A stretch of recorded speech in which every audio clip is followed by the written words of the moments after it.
Welcome to Readers of the Lost Art with your presenter, Dr. Paul Anthony Taylor, a recovering academic. And the title of today's talk is The Virtual Reality of Narcissism, Losing Touch with Real Spaces. Hi everybody, and I'm starting with this image to reflect the way in which virtual reality has gone in recent years, this idea of individual headsets. I worked at a university, Salford University, decades ago, and I went into one of the first virtual reality research labs in the UK, and it was like an immersive environment where you and other people could walk in, like a large room. And it's interesting that this is how it's now developed.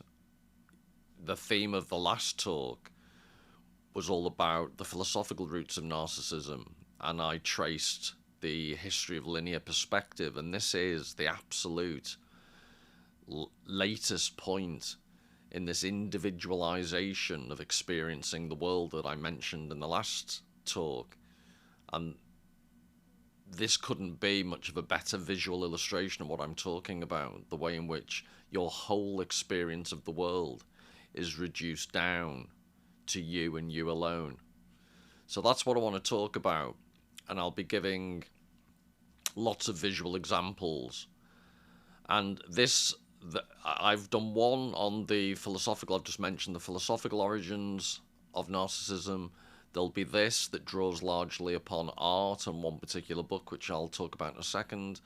I might do two more, but what I want to do for definite is one whole video on the original Narcissus myth in Ovid's Metamorphoses, to go right back to the origins of all this, but I wanted to do the modern relevance first. And then I will be doing another video that's going to be very image heavy, you'll be glad to hear, that won't have a lot of text in it at all, that's going to look at some of the implications of what I'm talking today, give as many practical visual illustrations, which I'll do today. But I thought it might be interesting to do a whole video, just almost, not all exclusively, but largely just images of modern architecture and modern shopping centres and stuff, things that illustrate this process. Because what you're seeing in front of you, this image of a girl looking into this individualized VR headset, the roots of this lie in the way in which our whole living physical environment over the last few decades has become less and less substantial in various ways I'll explain in the next few videos. So, hope you enjoy this talk, and now off to some images. Now, this was from the last video, but I thought it would be worth showing again, just in case people didn't see that video, and just to remind the people who did. This is from a book from the 1400s, Della Pittura. In Latin was De Pictura, by a guy called Alberti, who was one of the first codifiers of the refinding of linear perspective. Now, the ancients, the Greeks and the Romans, had an understanding of linear perspective. You can see it in various frescoes they did and various architectural works. But this, in the 1400s, it was refound in the West during the Renaissance. And this, I just think, is a great visual illustration, and I emphasised it last time, but I'd like to emphasise it again. The eye on the left-hand side. And to go back to that the first starting image of the girl looking through the virtual headset, why I'm linking all of this to narcissism, and in the last video, in this video, I'm defining narcissism simply as excessive self-absorption. So someone wearing an individualized headset, a personal headset, they may not be prone to particularly to excessive self-absorption by character, but they're absorbed in their own personal world through the very headset they're wearing. And this goes right back, this picture from Alberti, this shows you the origins, the very, very early origins of how to see the world in such an individualistic way.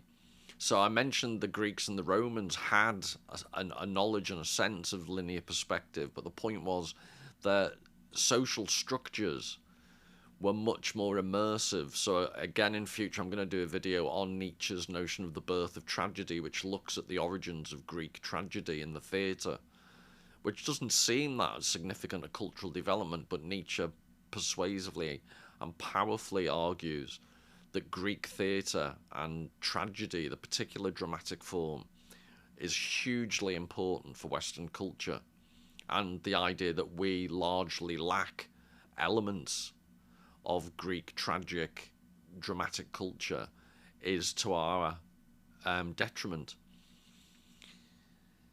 So in this, just to re-emphasize, it's the individual eye looking, and whereas the Greeks and the Romans had a culture that limited this individualizing effect, in the Renaissance and in the Enlightenment that followed in Western Europe, this way of seeing the world lent itself to technology.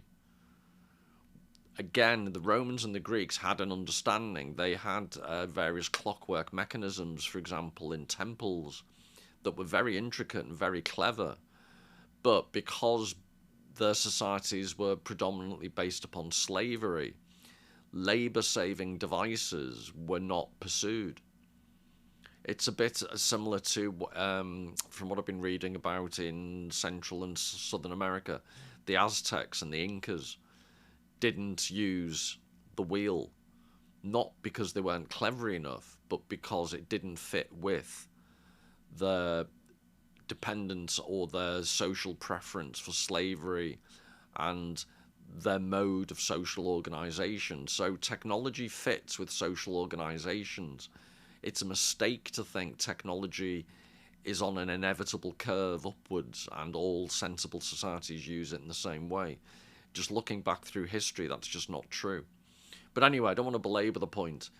This just gives a very clear demonstration of the individual nature of seeing the world from a mathematical, linear, grid-like perspective.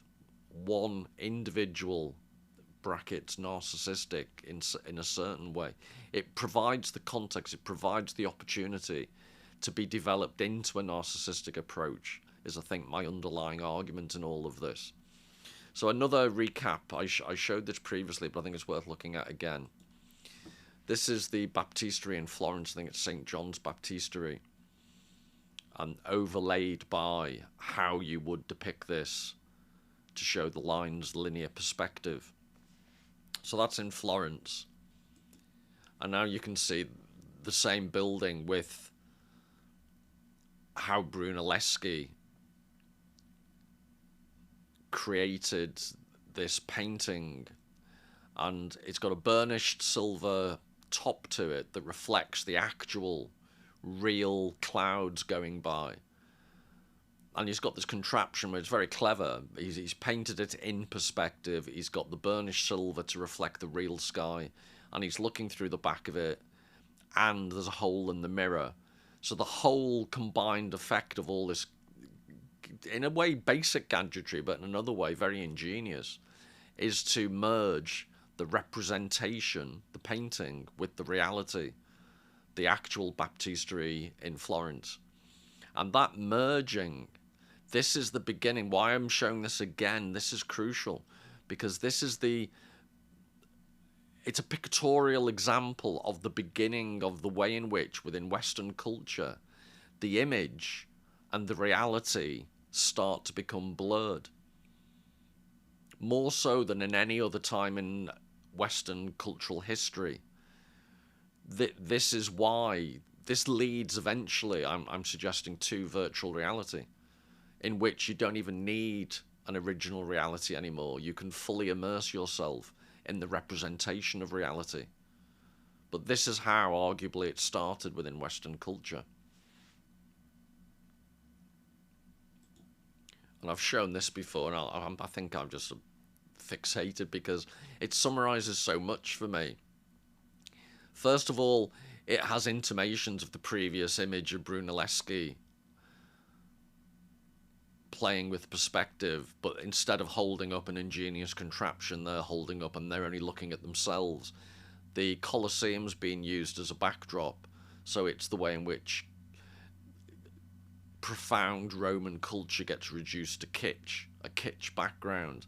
The actual figures themselves look AI enhanced, if not AI figures themselves. So again, this notion of the reality and the image of reality, the representation, being weirdly blended and mixed until it's very difficult to see, where reality begins and ends, to paraphrase those daft perfume adverts.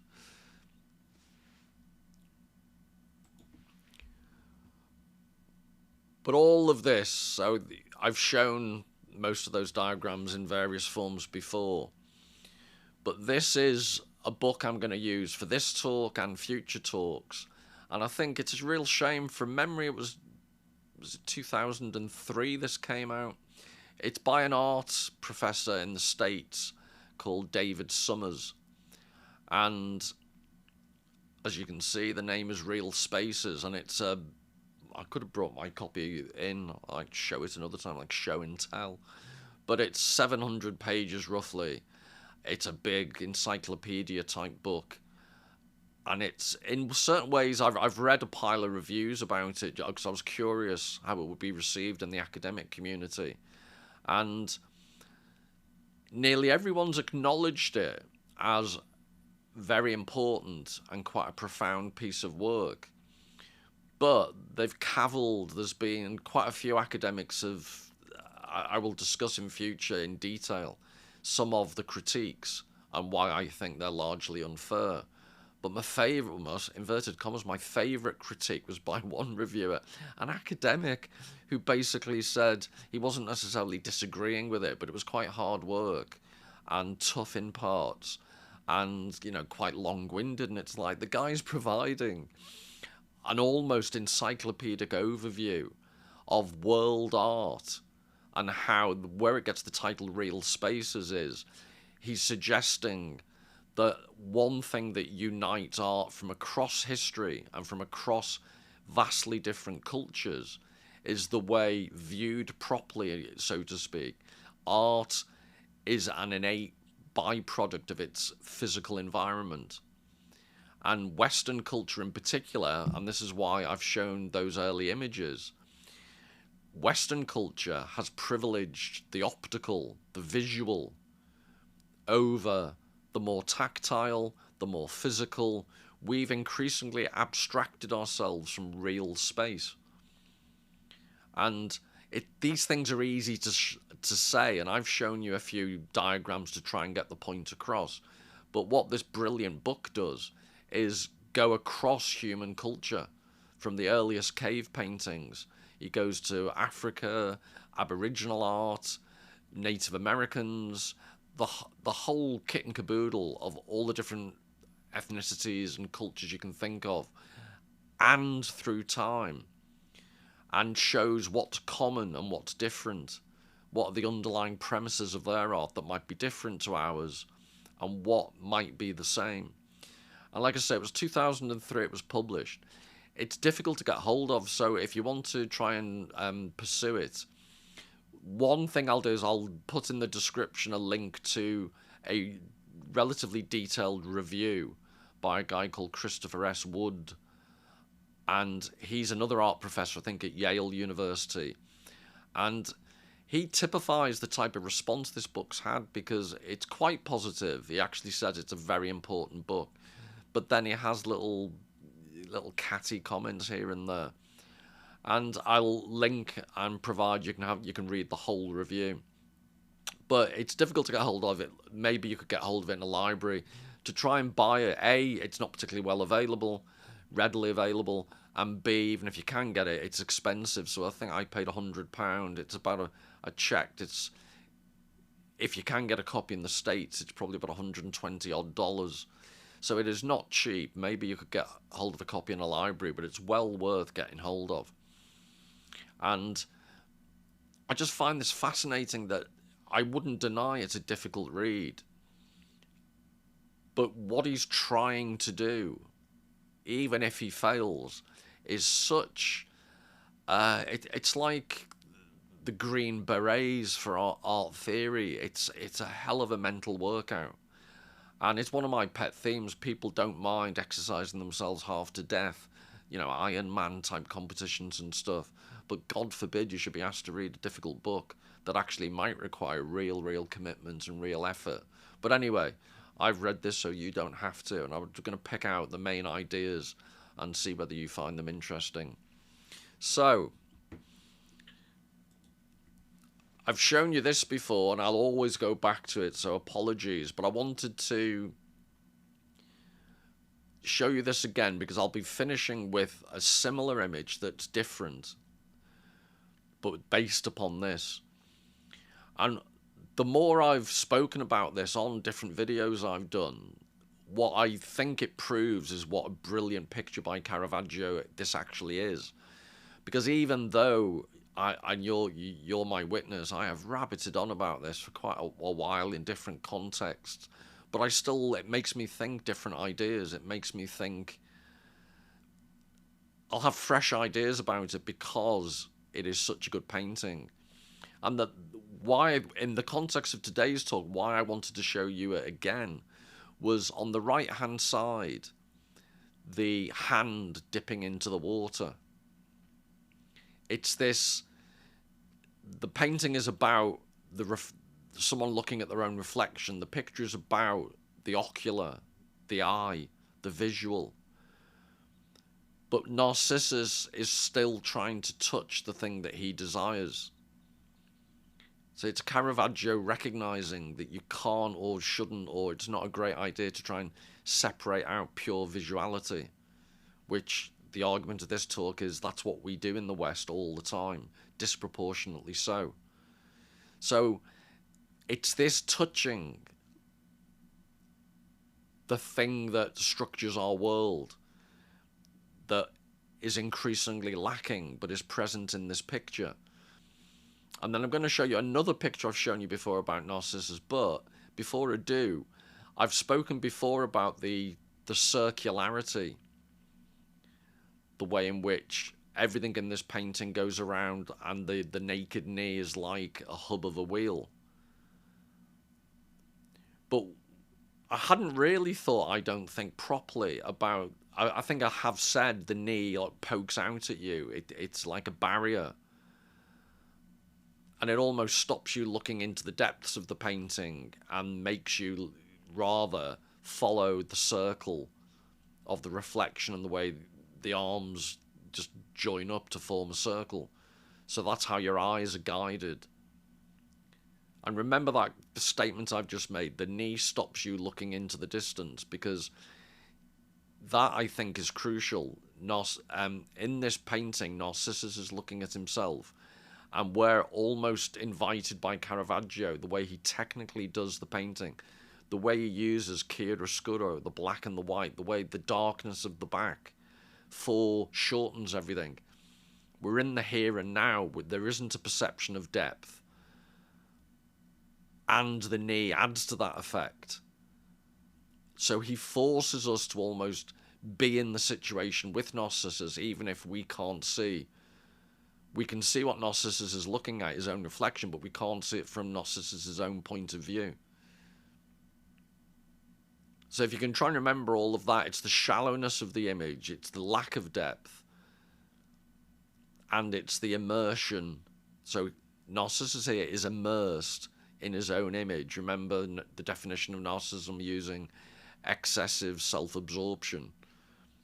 But we become absorbed in the image also by the way I've just described how Caravaggio has painted this.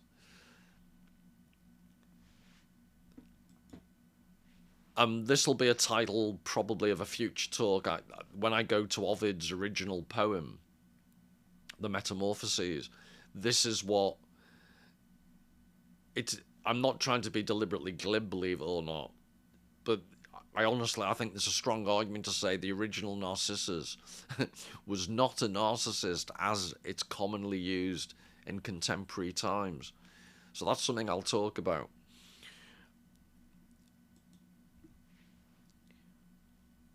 But this is an ancient symbol. Ouroboros, I think it's called. The snake eating its own tail. Apologies if I've mispronounced that. But I think it's from the Greek. And again, what I'm suggesting is that is the circularity.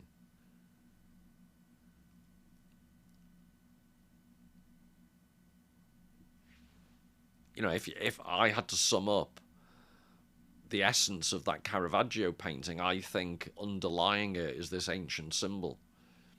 Now, contrast that with the image of the John William Waterhouse painting from 1903 that's in the Walker Art Gallery in Liverpool that I've shown quite a few times.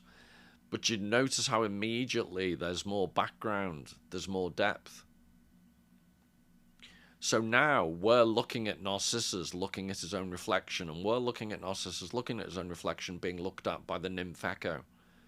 So I'd argue all of a sudden our individual perspective is much more akin to the early diagrams I showed you of the eye from Alberti looking at a mathematically gradiented world. This is more like that because there's visual perspective, there's linear perspective and depth in this painting. And I don't think this is as immersive as the Caravaggio, because we are now looking at this from almost, there's a sense of distance involved. I'm sorry to bang on about it, but that's what I think is so crucial about the Caravaggio painting. He was clever enough to realise the immersive potential and the need to make it look immersive in order for us to reflect upon Narcissus reflecting upon his own reflection, if there's enough layers in there for you. Whereas this, I think this is a bit more clinical because we're looking at him looking at his reflection, and it's diluted by the depth of the painting. And we can also then have our eye distracted to the left to look at Echo looking at him. So there's multiple perspectives in this, but there's a single perspective of the viewer of the painting. And I just don't think it makes us reflect upon the act of absorption like Caravaggio does. So, ironically, because it doesn't make us focus upon the act of absorption, we're less self-reflexive about it, and us looking at this picture is more individualistic and more akin to narcissism itself, because we're not reflecting upon our self-involved observation of somebody else's self-absorbed reflection upon themselves.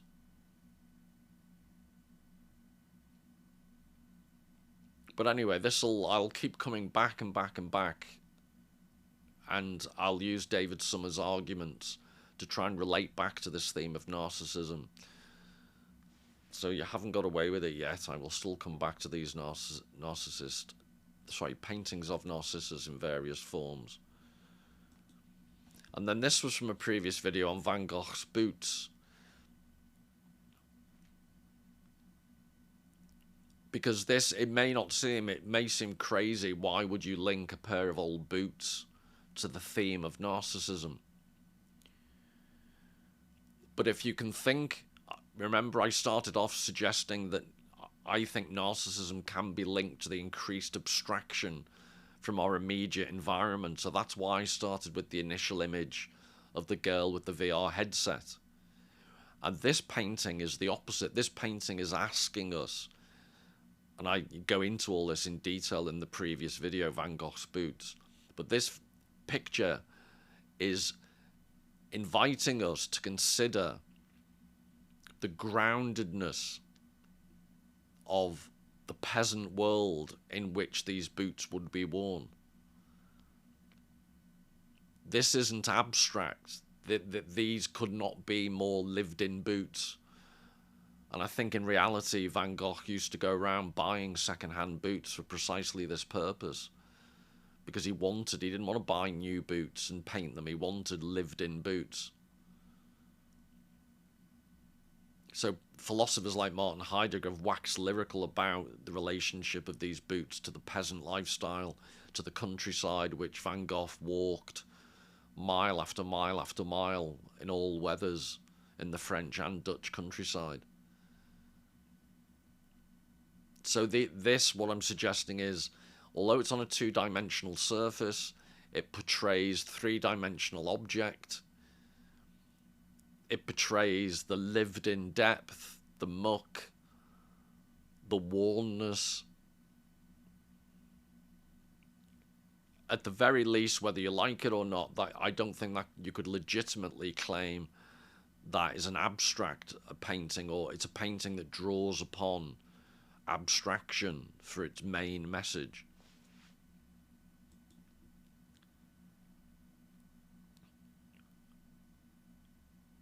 By stark contrast,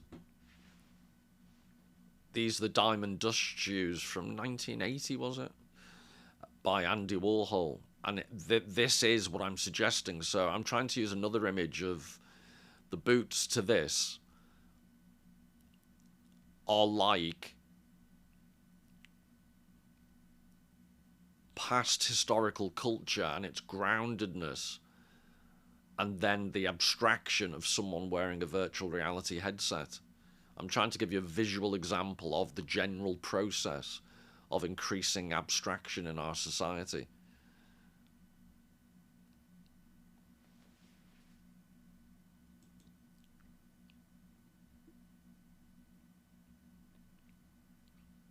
So quite a lot of images to this point, and then forgive me, we're off into the world of text. So this is I mentioned him earlier. I think it's his middle initial is S. Christopher Wood, Review of Real Spaces. So the book I was referring to. So he says, art orients the body toward... He's summarising what he says, and I think it's an accurate summary of what Summers is doing in the book Real Spaces. So this is Wood's summary. Art orients the body toward nature and social space, and in this way permits us to acknowledge and transform the world. Sites, buildings, and images organize rituals, power relations, and access to the divine in every culture. Technologized Western modernity, however, has complicated the relationship between the body and its real situation in unprecedented ways, encouraging new and precarious investments in what are merely virtual spaces. So in his review, that isn't that long, it's a 700-page book, and Wood does a magazine review of it. But this is one of the key themes Christopher Wood picks out as being important, and I agree with him. This difference between the way in which art orients the body toward nature and social space, and the way in which technologized Western modernity has complicated what used to be a relationship that peoples across history and vast geographical different areas all had in common. They're grounded in the here and now, in physical space. And I think that's what we as contemporary human beings in heavily Western technologized societies, we don't realize how far we've gone down that track. So you don't have to be wearing a VR headset to be experiencing this process of abstraction. And I will go back to this quote I almost fully prepared it. I want to show you a whole series of images based upon things like this idea of, where are we? Sites, buildings, and images organize rituals, power relations, and access to the divine in every culture. So I want to explore that sentence using a range of images and ask the question that's implicit and sometimes explicit in Summers' book, Real Spaces. he's basically asking, in the book as a whole, do we still have real spaces in modern Western society anymore?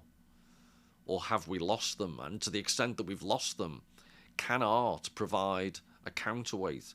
Can art provide an antidote to that loss? And I've got a pile of specific, hopefully interesting examples that I couldn't do in this talk, because this talk's already going to be long enough, and I didn't want to bombard you and speed through a load of images. So I'll do an image-heavy, text-light exploration of this quotation in the next one or two next videos. So, just to give you an initial overview, I'm going to show you an image now that's an Aboriginal image. It's a modern Aboriginal painting from Australia.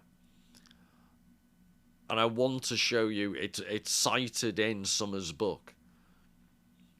And then I'll be giving you a description of this painting from a book that analyses Aboriginal art. It's not Summer's words, it's an actual, I think he might be an Aboriginal artist himself, but if he's not, he's an art theorist who's very familiar with Aboriginal art. And he explains the significance. But what I wanted to show you, when you look at this painting, and I think it's by about, it's a 13, or if I've got that wrong, it's a lot, I think it might be 13 artists all combined. So it's a collaborative painting you're about to see. But I want you to concentrate on how it's different, completely different to a Western linear perspective type of depiction. And that's what I want to explore now and in future videos, is this difference between linear perspectival representations and other cultures, and why that might be significant. So anyway, here you go.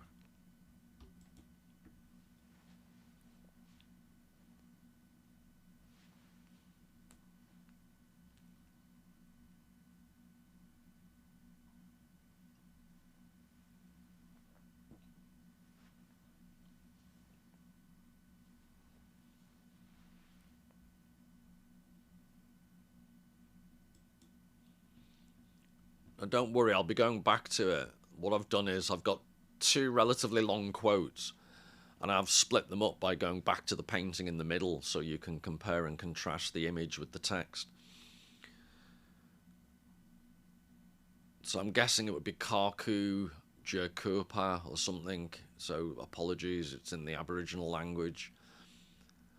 The painting is centred on the ochre mine inside the mountain Karku in the Campbell Ranges, west of Wendamu, which is represented by the set of concentric circles in the centre of the canvas.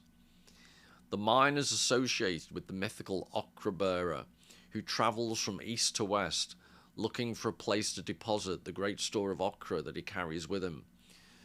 The ochre man is associated with two ancestral women, sisters with whom he had a lusty encounter. By the time he approaches the mountain at Karku, he is handicapped with his burden and carries it on top of his head. He hears the Nagapa dreaming approaching. The rain passes over the country. The great arc represents a rainbow that appeared a number of times during the breaks in the storm. The 8 small concentric circles running between Karku Mountain and the rainbow represent clouds and the parallel lines on either side. In the face of the storm, the ochre man retreats into the mountain shelter. Oh, sorry, I think it said on the parallel lines on either side, lightning. So I did sense I wasn't scanning it properly. The rainbow represent clouds, and the parallel lines on either side implicitly means represent lightning. So I messed that up, apologies. So that's the initial description. I'll go back to the painting so you can try and map the description onto the actual painting.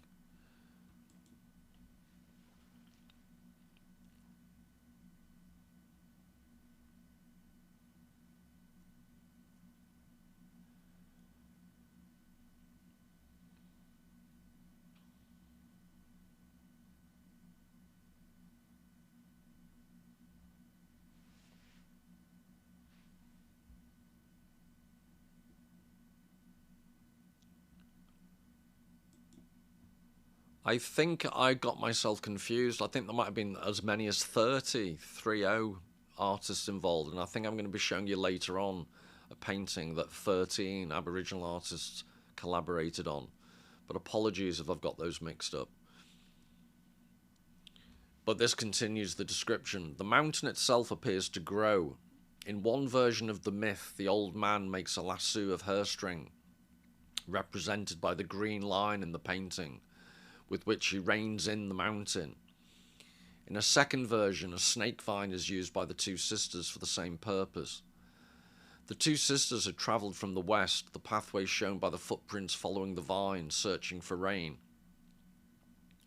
At last they find a waterhole, drink and fall asleep. The two semicircles representing the women. While they sleep, the ochre man has intercourse with them. The women awake and return from where they came, following the rain clouds. They perform ceremonies on their journey, hoping all the time for rain, but it never falls, and the two women perish in the desert. Their bodies are represented by the concentric circles in the northwest quadrant of the canvas. So again, just so you can see this description mapped onto, so to speak, the painting.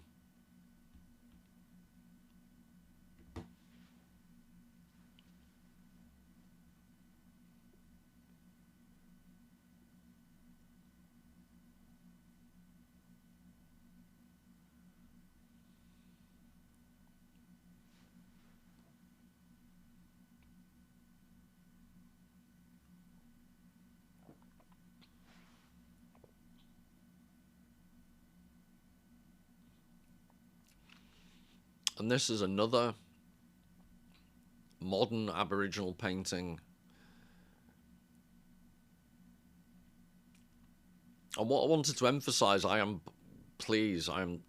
not want to present myself, you probably can tell already, I am no expert whatsoever on Aboriginal art, but an immediate thing that strikes me is, and it'll come up in the title of this painting, is the notion of dreaming, and it's also the notion of spatialization.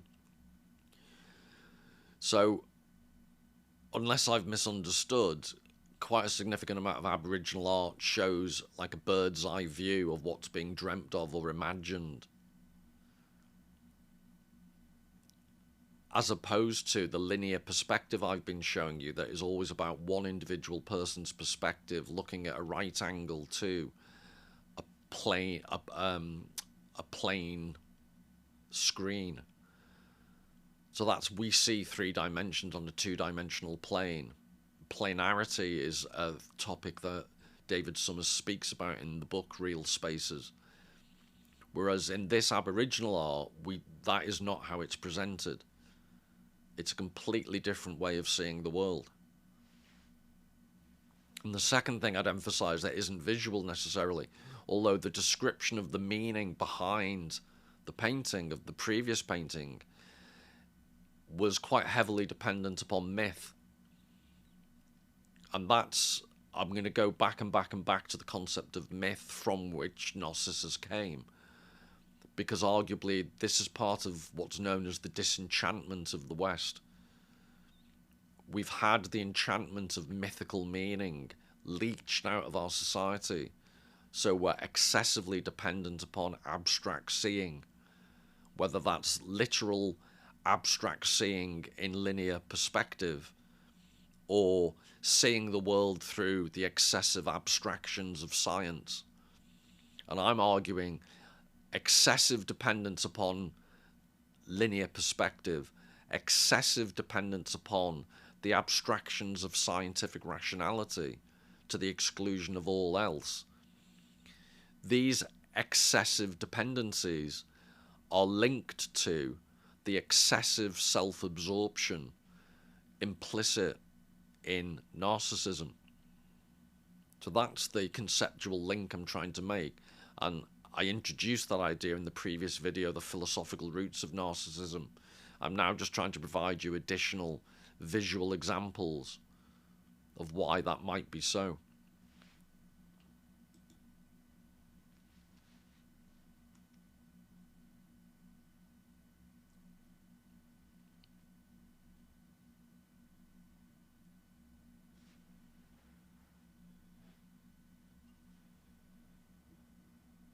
here's another painting.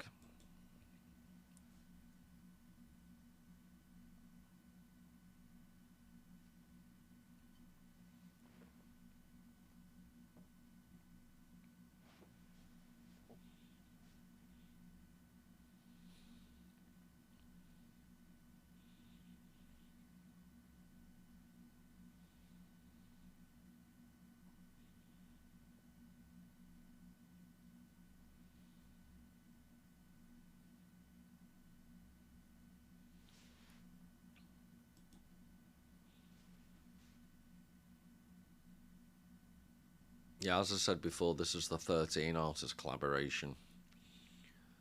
So I think the earlier painting, I apologise if I've got it wrong, but I think there was as many as 30 artists who combined. But notice the title of this is Our Country. So again, the idea of an aerial bird's view, conceptualization of the land.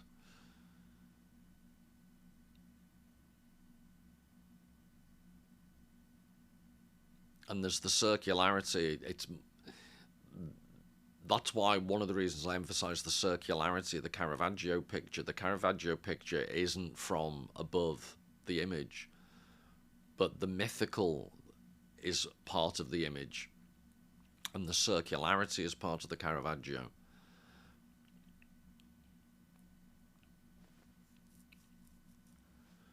Now, the following images I'm going to show you are modern Western images, and apologies, I'm not claiming I'm right on the next bit.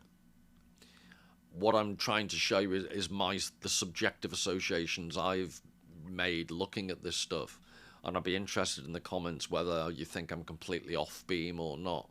So this is in the spirit of loose association. So please don't hammer me for, just making speculations that aren't grounded, because I try and be as specific and as cogent and reasonable as possible whilst presenting other people's arguments about art. So I just want to be clear, this is my pure speculation and association. But looking at these images to my, incredibly untutored eye in Aboriginal art, I made the loose association with the following.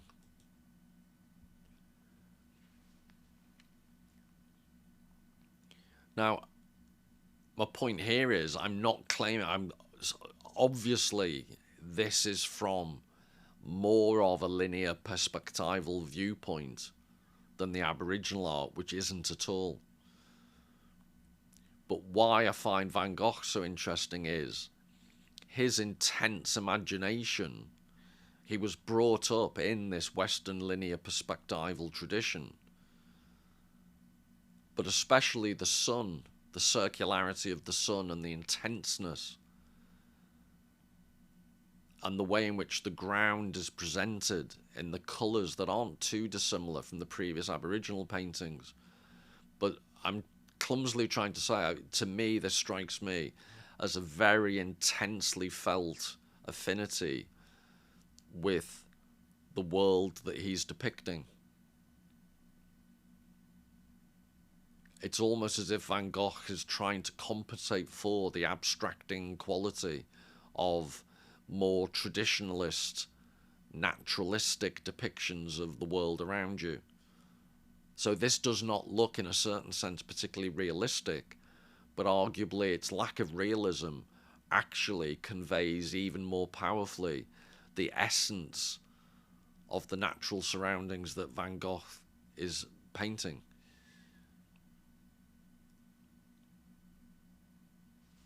And I'm always just drawn, as I think you're supposed to be, to the intensity of the sun, the way the light radiates out from it.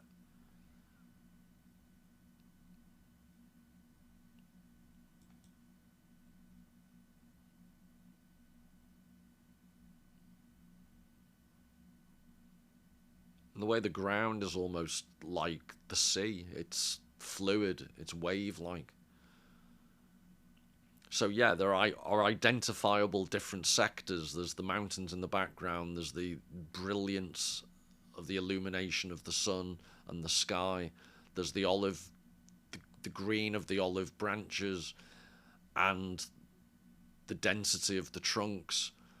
and the ground is obviously a depiction of something solid, yet somehow they all merge and melt, whilst maintaining their separate identity. And I think that's the genius.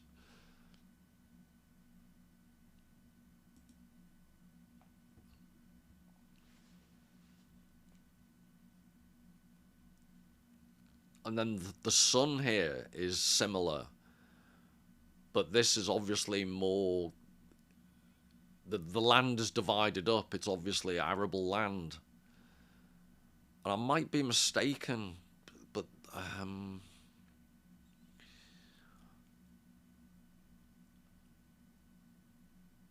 yeah, I was wondering whether he painted this certain view. I'll do more research on this, but this reminds me, I think he painted this when he might have been in the asylum.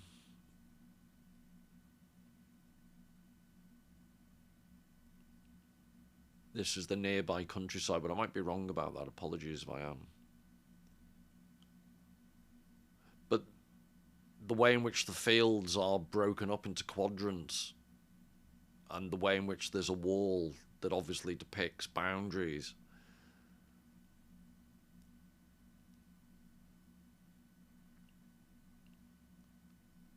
So this is slightly different in the sense that this isn't pure nature. This is mankind's influence is visible,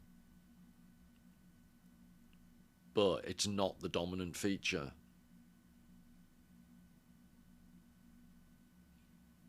He's turning the proprietorial green of the field. Again, it almost looks like sea-like water.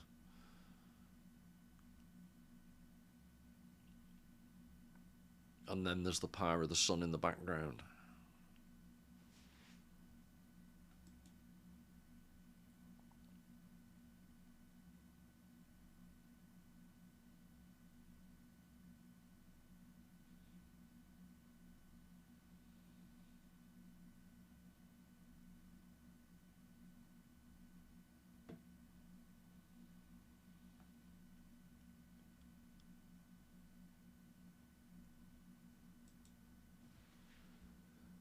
So all of this deals with, it's a phrase that Heidegger uses, and in Summer's book he makes a brief mention to Heidegger, but just because it's a brief mention, I think he acknowledges in Summer's book that he owes a lot of his approach when he talks about real spaces to the quite complex philosophy of Heidegger that I did mention in the Philosophical Roots of Narcissism video. So this notion of thrownness, when I spoke about the difference between Ernst Cassirer and Heidegger, one of the key differences is that whilst Cassirer represented philosophically this notion of the mind thinking in abstract terms, which I would relate to all the things I've been saying about the tendency of modern technology and the linear perspective and how it's developed over time, Heidegger is more focused upon this notion of we are thrown into the world, we find ourselves in a physical world.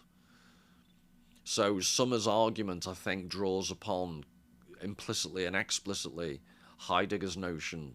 But before I go down that rabbit hole, so this is from Real Spaces itself. The change from visual to spatial art means that artifacts, rather than being essentially formal or pictorial syntheses, are articulations and constructions of real spaces, and thus of meanings only stateable in real spaces. Works of art are achieved not just in imagination, but among real forms made integral with human uses. They are the immediate results of the more or less specialized activities of makers of art, and at the same time, they are inseparable from the habitual activities of the human societies of which art making and using are always in some way or another part. Works of art, as they may be explained historically, are thus possibly secondarily aesthetic, possibly aesthetic literally after the fact. So this, apologies for the wordiness of it, but this, what he's effectively saying is, rather than, and we'll get into it in future, but there's this notion of formalism within art theory, which, as the name implies, looks at how pictures are the forms within the pictures relate to each other, and how the form of the overall picture presents itself so that we can conceptually process it. And what it suggests is that there are certain methods in art, as I deconstructed the Caravaggio painting, the way in which objects within a painting relate to each other, the form, the overall form in which the painting appears to us. These are all elements of doing a formalist analysis of how the images within a painting interact with each other and how they're presented to us. The relationship spatially, and then iconography is the meaning of those images.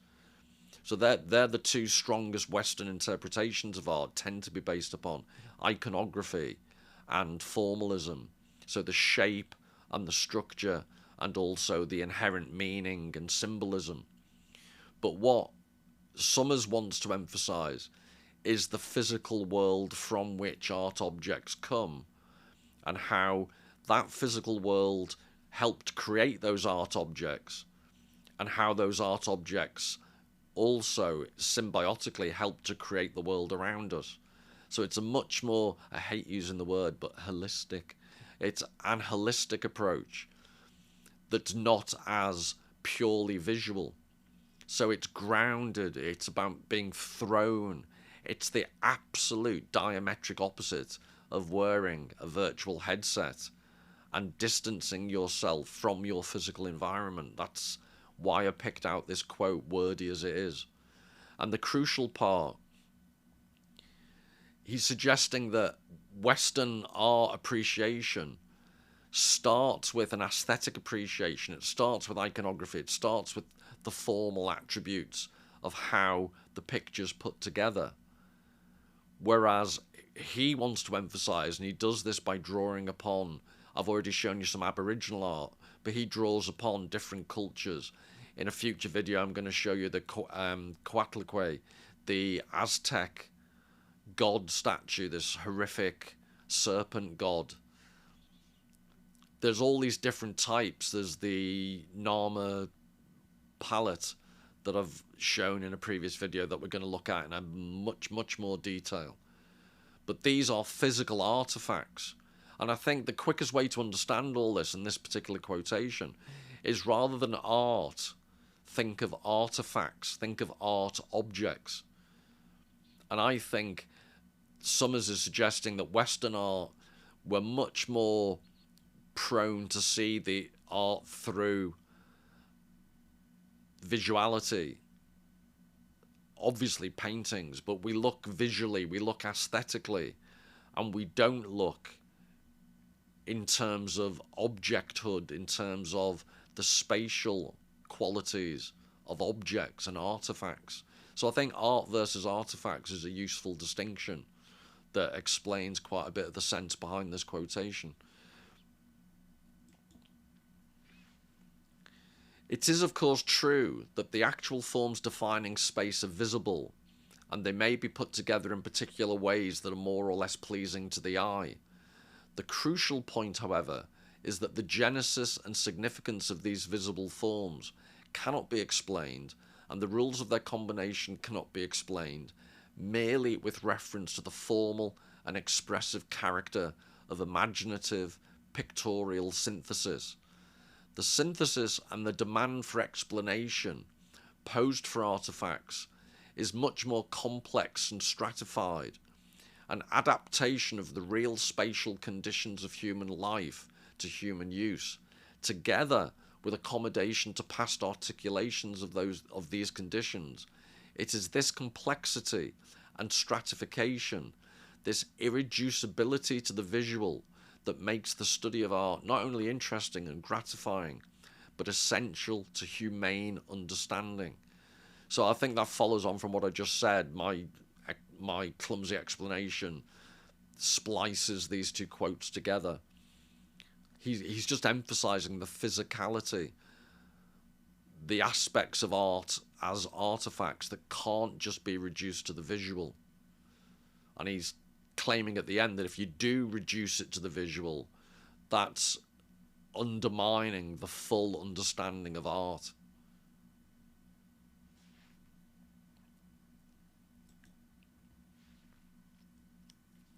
But I'll start drawing this to a close, but this idea of the real metaphor and disenchantment. Disenchantment's a phrase used in sociology, and it refers to as Western society developed in the Enlightenment. There's a sociologist, a German sociologist, Max Weber, talked about the disenchantment of modernity. And the most obvious way of thinking about this would be the way in which we've lost mythical understanding. And there's a writer called Bruno Bettelheim. Was a 20th century, was he 20th century? I think he was. But he wrote a book called The Uses of Enchantment. And I think he was writing, I think he was writing 1950s. I think he escaped. He was a Jewish emigre to the States. And I think he had quite a controversial background because they disputed his academic qualifications. I'm pretty sure Uses of Enchantment was the book, and it was around about the 1950s, I'd be guessing. But so he wrote The Uses of Enchantment, and which was specifically about the use of fairy tales and how fairy tales being narrated to children. It sounds incredibly old-fashioned, but this is actually one of the things we've lost. Narrating fairy stories to children. The fairy stories are incredibly psychoanalytically quite complex. So I once got into trouble at university. I gave a psychoanalytical reading of Little Red Riding Hood, which I won't make you suffer it, but it's all about, it sounds, the story is not as naive as you might think. It's about a young girl at the precipice of puberty. So I won't even tell you what the dark wood refers to, and the wolf pretending to be the granny, and so on and so forth. But a lot of the old-fashioned fairy tales had weird endings, scary endings, and these were told to children. But the lack of explicit meaning, the lack of clarity, is what helps children's brains develop, is the argument. So Bruno Bettelheim described The Uses of Enchantment, was the title of the book. Brilliant book. But so disenchantment is the opposite. We've got rid of that level of ambiguity. We've got rid of myth. So people are, fascinated by the concept of narcissism, but very few people have read Ovid's original. They don't go back. Generally, contemporary society has had a lot of its illuminating myths. People, they're aware of them, but they don't know the full complexity of them. And arguably this has consequences. But in specific relation to the real metaphor, this is what real metaphor refers to. And this again is Wood in his review. The substratum of art for Summers is what he calls the real metaphor, the assignation of meaning to something that has been displaced to a new context and asked to stand in for another absent thing. The ritual mask in traditional cultures is an example of this. The shaman who wears an animal mask becomes the animal spirit. He does not merely represent it. Ordinary metaphors, the sort made out of words and images, are but symbols of these primordial, real metaphors. The mask in Western culture is merely a metaphor, and as such is usually associated with dissembling and falsehood. So he's pointing out there is a crucial difference between, and again, apologies for always saying this, but I hopefully in future want to do a video on the notion of masks. And this is a brilliant summary of the difference. At the end, he says, the mask in Western culture is merely a metaphor. It's about dissembling and falsehood. But actually, masks in so-called more primitive societies ironically had a much deeper, more complex, more nuanced meaning. So to give you a very practical, to stop wittering and just show you a practical example, I thought you might find this interesting. So this is in Summer's book, and this is an Inuit carving from a whale vertebra. So on the left, that's what you would see. Let's say the shaman is dancing around. That's what you would see looking at the shaman's face. And then on the right, that's how the shaman would put it on his own face. That's what he would see as he was placing the mask on his face. Now what's interesting is on the left, it's the depiction of a polar bear. And I think he's put a little couple of beads to show the eyes. On the right, the mouth now becomes a lot more threatening. The eyes are bigger. The nose is more splayed. And that's the shaman putting that on his face, is entering into the animal spirit. But I'd be interested if you'd noticed, if you look at the one on the right and see how if you think of the ears as dorsal fins, they are supposed to be two killer whales combining in a circle, face to face. So there's another added element of the different appearances the shaman, as he enters the animal spirit world, can take.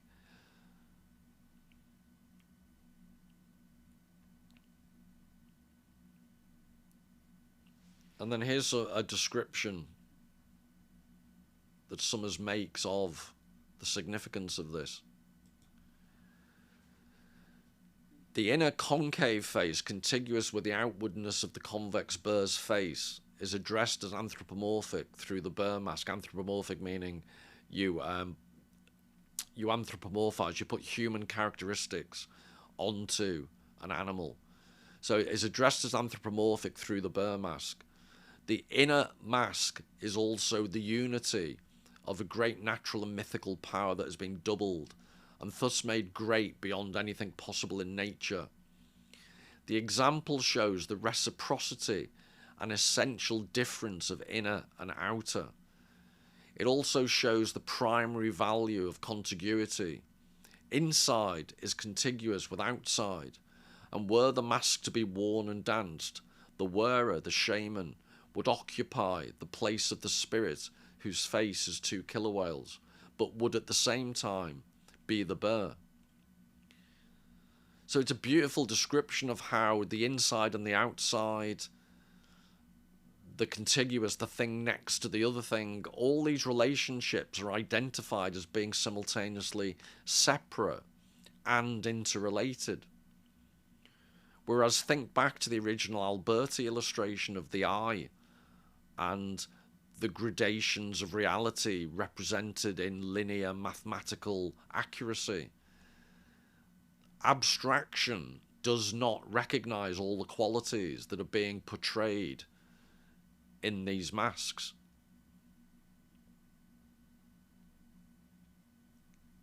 And arguably that goes back to this notion of disenchantment. Arguably that's what we're losing or have lost in modern society. This is the complexity of symbolism, the complexity of mythology. This is what we're missing. And so-called primitive societies had it.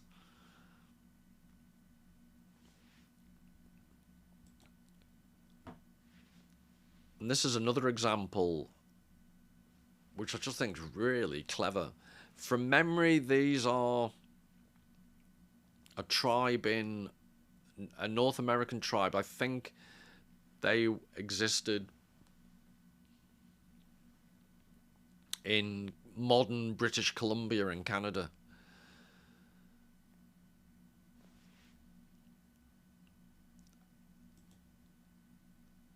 So that was the tribe's name, and it was known as a transformation mask. And the idea, the one on the left is the bullhead fish, And then that opens up into a bird, the raven of the sea. And then whoever would be wearing this mask would then appear as born to be head of the world, which is how I describe myself in my more megalomaniac moments.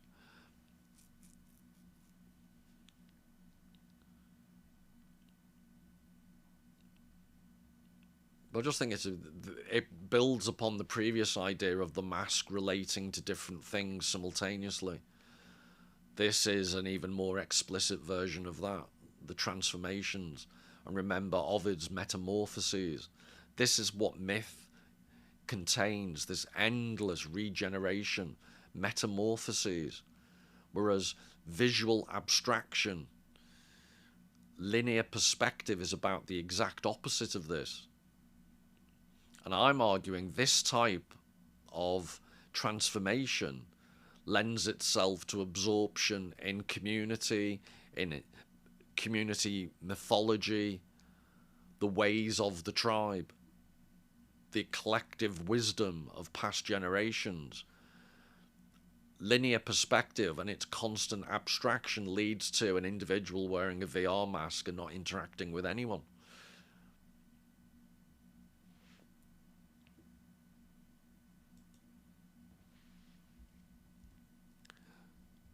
So this idea, losing a sense of the sacred, again, this is Wood's review. In Summers, the virtual body or image, whether linga, stela, menhir, ex voto, death mask, or painted portrait, completes the social and political differentiations initiated by the sacred site or the temple, and all of this must slip through the net of the aesthetic. Modernity risks a dangerous alienation from real spaces, and even from images in their function as effective surrogates for the real. The science of optics, Summers argues, discredited images and encouraged a self-destructive, peculiarly Western skepticism toward illusion. Modernity developed a notional or meta-optical description of the cosmos as an unseeable interaction of forces, supplanting the old Aristotelian cosmos of finite places and consigning the human subject to the negative role of a counterforce. So I'm going to take this quote and in the next or following videos develop this. So don't worry about if this is all getting very wordy. I'm going to break this down because I think this is absolutely crucial.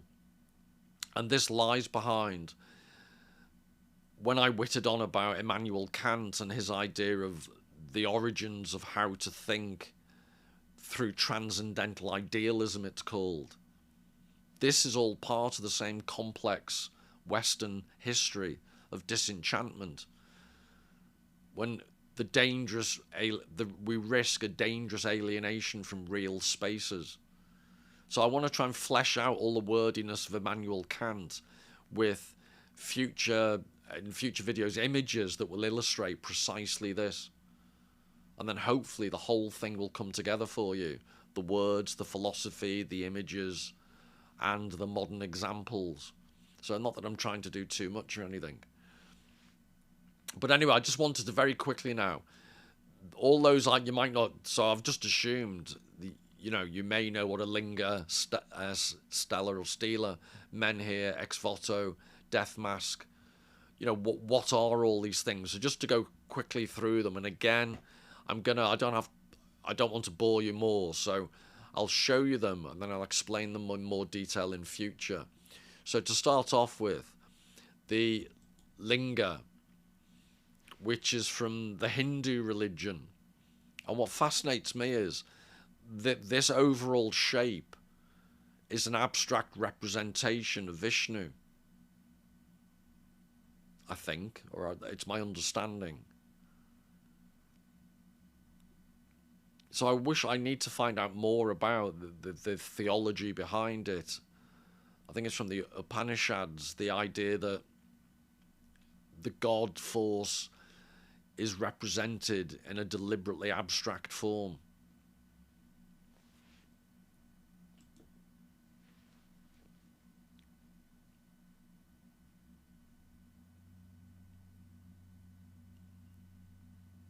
because I'll be talking in future, I'll be going back to Mark Rothko, but the idea that abstract expressionism in Western art, my simple understanding is that it cultures like Hinduism have already been very familiar with this relationship between the outward symbol and the formless reality, which I'd suggest is a basic premise of abstract expressionism. But anyway, that was the Linga. And the Stela is just a standing stone that's got depictions on it, so it's basically a monument. So this is from Guatemala, I think. And as in all these Central and Southern American, it's always about someone, a ruler, standing on a poor oppressed person.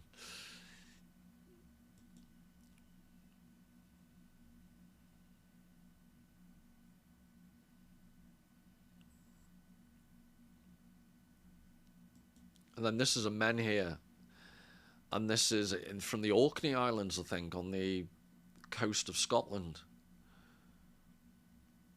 But I love the way in which it's obviously a human object, artifact, but it's positioning within its natural environment.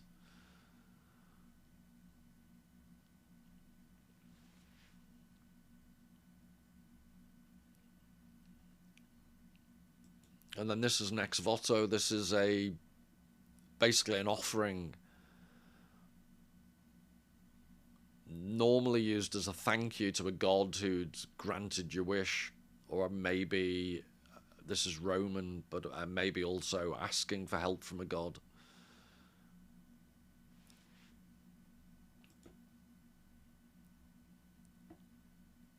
So it was ex voto suscepto, in pursuance of a vow, is where the actual ex voto comes from. And then just to finish the list that was given, that's a death mask of Tutankhamun. Or a funeral mask, I should say, because I don't know how closely they modelled it on his face.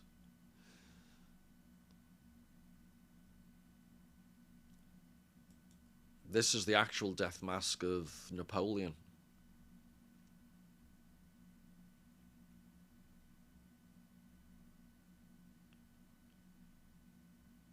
And then I think the very last thing that was mentioned in the list was a painted portrait. So what I'm suggesting is all of these things have a physicality, they're artifacts. I've got a thing about Frank Auerbach, who this is.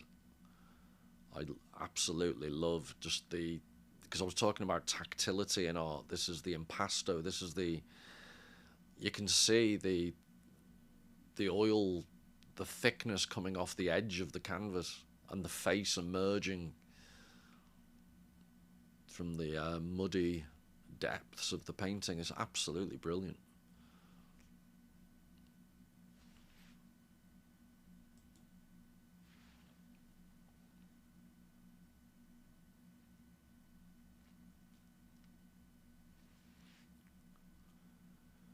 So now just to introduce the next talk, and then we're done.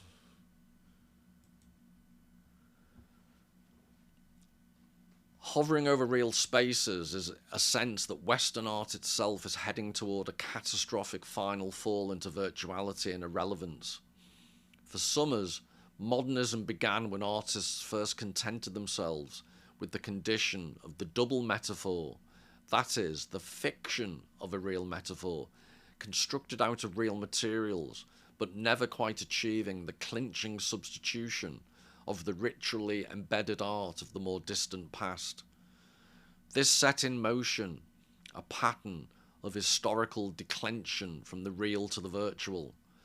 Later, the image generated by representational technology fell completely out of analogical alignment with the presumed mental image that linked the individual subject to the world. So, why I've used the Wood review is it really is a nice summary. Given this it's a 700-page book, he does identify, quite well some of the key elements of the Summers book, which I'll be boring you with much more detailed excerpts as we go along in future weeks. Because I do think the Summers book it reminds me a little bit in a way. I think it's as important to art as Ian McGilchrist's The Matter with Things, big 2 volumes, is for neuroscience and how it links it to various cultural and philosophical issues. They're both 2 brilliant, very ambitious ways of trying to give some context for some common Western modern contemporary problems.